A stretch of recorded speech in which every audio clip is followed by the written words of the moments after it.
Buenas noches, bienvenidos a Fuego Cruzado. Como siempre le damos la bienvenida a nuestras y nuestros invitados. Con nosotros Dulce María Sauri, buenas noches, bienvenida. Muy buenas Federico noches. Berrueto nos acompaña el día de hoy, Juan Pablo Galicia. Y el día de hoy nos acompaña como invitado especial y le agradecemos mucho que haya aceptado la invitación, Marco Levario, director, desde luego, de la revista Etcétera. Marco, bienvenido. El agradecido soy yo, muchas gracias. Oigan, pues bueno, a lo que venimos, que es a platicar y a tratar de entender un poquito mejor el entorno político con ayuda de todos ustedes, esperemos lograrlo. Y me gustaría empezar, uno, por el tema de la comunicación, que es un tema, Marco, que tú has estado, eres especialista en medios de comunicación. Hace unos días todos leímos un desplegado que 46 intelectuales, periodistas presentaron diciendo que el trato que estaba teniendo las campañas no era igualitario. Tú has escrito mucho sobre este tema y me gustaría conocer tu opinión y la de todos ustedes, desde luego, en el tema de los medios de comunicación y la comunicación hoy en día. Lo dividiría en dos la respuesta. La primera es que no hay gobierno que ejerza el poder que no tenga una maquinaria de propaganda, y este en particular tiene una maquinaria de propaganda, conformada por tres capas. Primero, los que dan su nombre y que quieren aparentar ser periodistas cuando en realidad son propagandistas. Segundo, los propios medios de comunicación del gobierno que aparentan independencia y que sin embargo operan justamente para dar la percepción de que tenemos información o de que contamos con información. Y el tercero, por supuesto, es lo que implica una inversión multimillonaria de parte del gobierno federal para que todas esas percepciones se potencien y se expandan lo más posible. Eso, digamos, es la primera parte de la respuesta. La segunda, la que tiene que ver con los medios convencionales, que a ojos vistas ha disminuido su cobertura y su influencia, pues en la revista Etcétera, y yo en lo personal hemos señalado, creo que se tardaron mis colegas en este desplegado, señalado que desde hace 5 años, es decir, vean el estado que tenemos de nuestra inteligencia en este país, o la que se presume nuestra inteligencia en este país, que es, después de 5 años se dan cuenta, sesudamente, me los imagino con lentes, parece que hay indicios que muestran que los 1.200 millones de pesos que ha recibido la jornada por concepto de publicidad y los 500 millones que ha recibido el Heraldo de México, junto con el pago que le han hecho de contratos por 11,000 millones de pesos, junto con lo que han recibido las televisoras, como que parece que influye en que no se informe el desastre que estamos viviendo en el país a partir de estas políticas públicas desastrosas. Yo te hago, y aquí pongo la pregunta sobre la mesa, ¿hay algo diferente con lo que hemos vivido a lo largo de las últimas décadas? ¿Siempre ha funcionado igual? ¿No hay algún tipo de hipocresía por los medios que hoy no se ven beneficiados por el favor del gobierno federal? Sí hay algo diferente. Y yo diría también que la hay en dos ámbitos. El primero de ellos es la violación contumaz de la ley. O sea, sobre todo esto lo podemos ver en el caso de los medios públicos. No solamente han tenido un sesgo informativo, sino abiertamente se están volviendo en esta campaña electoral propagandistas de las y los candidatos de Morena, y de todo lo que el presidente de la República dice y hace en contraversión con la legislación electoral. Esa es una parte. Okay. Y sí es diferente en otra cosa, que tiene que ver con el ejercicio de transparencia que por muchos años fuimos construyendo, me refiero a la sociedad en su conjunto, y que permitía justamente saber la información que hace un momento hizo mención Marco Levario. Este gobierno ha tratado de ocultar información de 1000 maneras. Pero no todos. Bueno, no en la intensidad, pero mira, hay un asunto que yo destacaría de todo esto. Primero, tenemos que segmentar. Actualmente, tú tienes los medios concesionados del Estado, que son muy vulnerables al favor oficial, es a lo que me refiero. Tienes lo que se llama propiamente la prensa histórica, y por otro lado tienes lo que ocurre en el ámbito digital. Y cada uno tiene sus propias dinámicas.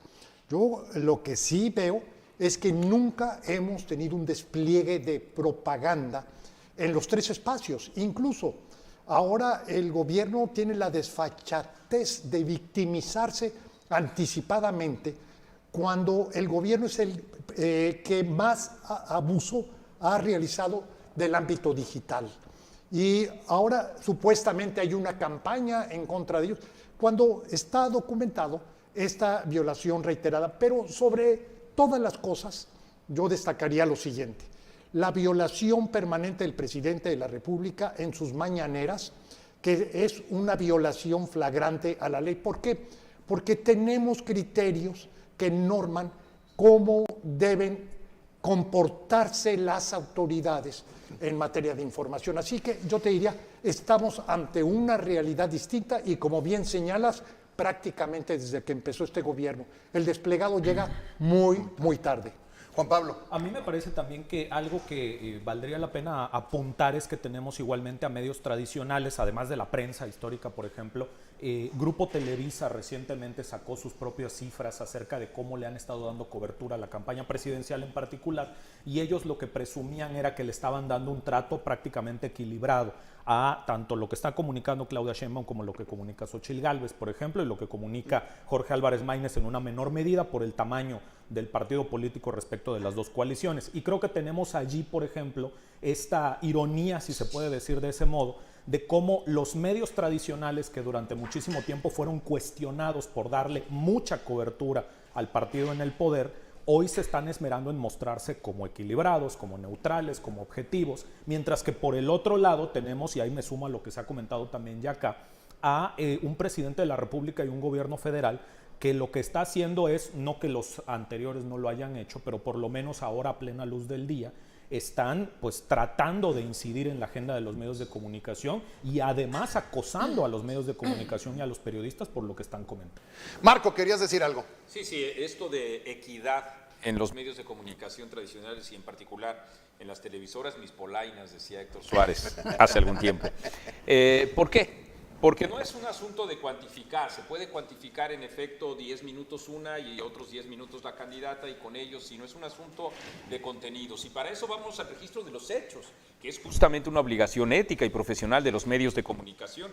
Uno de ellos, por ejemplo, la serie de reportajes que han demostrado con testimonios, con documentos y también con audios, la red de influencia de los hijos mayores del presidente de la República para lograr contratos millonarios. Y hemos escuchado a los mexicanos incluso cómo se ríen de lo que significa la corrupción y de la posibilidad de que el Tren Maya, porque para eso era estos desvíos de recursos, si se pudiera caer, de tal manera que la pregunta evidente es, ¿y quién lo informó? Además de latinos, ¿no? Porque creo que en el público casi nunca decimos los nombres de cómo es. ¿Y quién le da seguimiento? Nadie. No, nadie. ¿cómo no? La mañanera. Porque, claro, sí, claro. Y la mañanera es ni más ni menos que la entronización del abuso de poder. O sea, el presidente de la República tiene su púlpito y desde allá pontifica todos los días de la semana, excepto a veces los domingos, excepto. Entonces, ¿cómo podemos decir que hay equidad en los medios en México cuando se ha rutinizado el abuso de poder?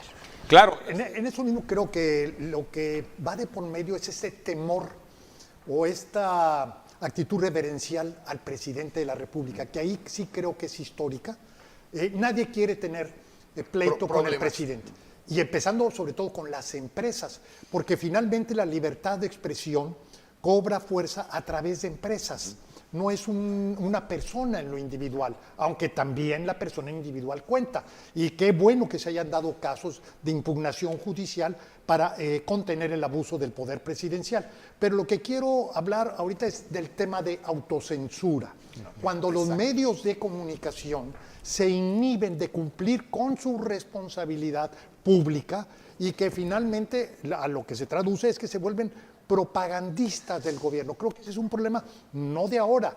Por ejemplo, estar ahora presentando datos del seguimiento equitativo desde el punto de vista cuantitativo de las candidatas o de los 3 candidatos es irrelevante frente al tema presidencial. Lo que tenemos que hacer, se va a someter a escrutinio público el gobierno de la República, sobre todo cuando está en el momento ya de que tiene que rendir cuentas de lo que fue su desempeño durante tantos años. No está ocurriendo y esta impunidad e inmunidad en lo que resulta es que tenemos una elección claramente inequitativa y parcial.